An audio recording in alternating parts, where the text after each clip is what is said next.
Salam Bapak Ibu dan saudara-saudari yang terkasih dalam Kristus. Selamat pagi, selamat berjumpa kembali bersama dengan saya Johan dari PDKK Santo Yosef Denpasar. Pada hari ini, marilah kita merenungkan bersama-sama bacaan suci dari Injil Yohanes 13 ayat 16 sampai 20 tentang perjamuan malam terakhir. Yesus membasuh kaki para murid-Nya.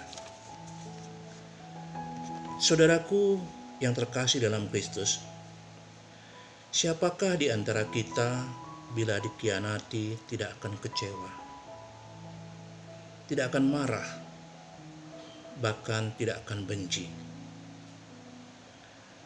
Tentulah sangat sulit bagi kita sebagai orang yang lemah dan berdosa.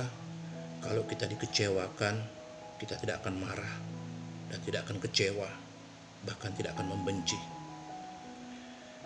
Tidaklah demikian terhadap Yesus.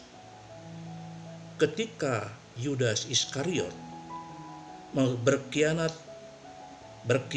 kepada Yesus, namun Yesus tidak kecewa, Yesus tidak marah, bahkan Yesus tidak membenci Yudas.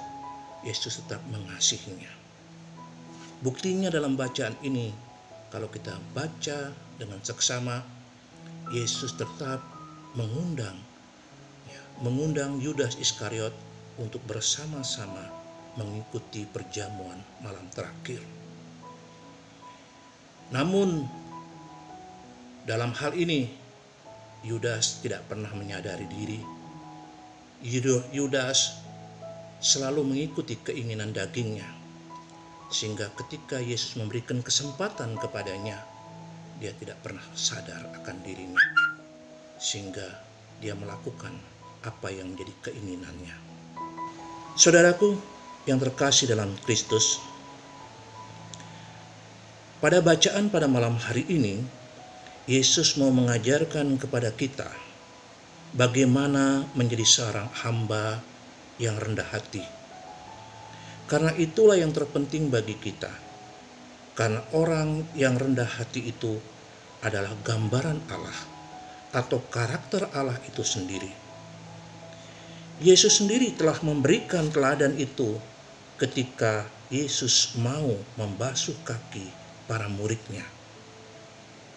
Orang yang rendah hati tidak pernah melihat jabatan atau kedudukannya, kekuasaannya, kekayaannya.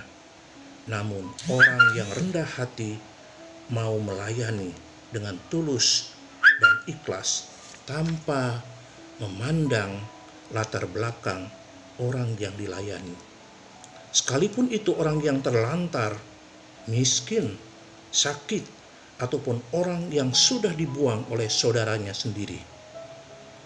Kita bisa lihat contoh konkret dari seorang Santa Teresia dari Kalkuta, saudara-saudariku yang terkasih dalam Kristus.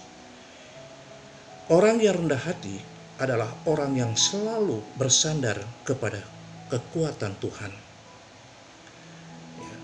Orang yang selalu berharap kepada Tuhan. Dengan demikian, orang yang rendah hati sangat percaya kepada Tuhan dan seluruh hidupnya diserahkan kepada Tuhan. Saudaraku yang terkasih, pesan Injil pada hari ini menyatakan kepada kita, Tuhan mengingatkan kepada kita supaya kita selalu berharap kepada Tuhan, bergantung kepada Tuhan, dan berserah sepenuhnya kepada Tuhan. Dengan demikian, Allah sendiri akan memampukan kita untuk menjadi pribadi yang rendah hati. Tuhan memberkati.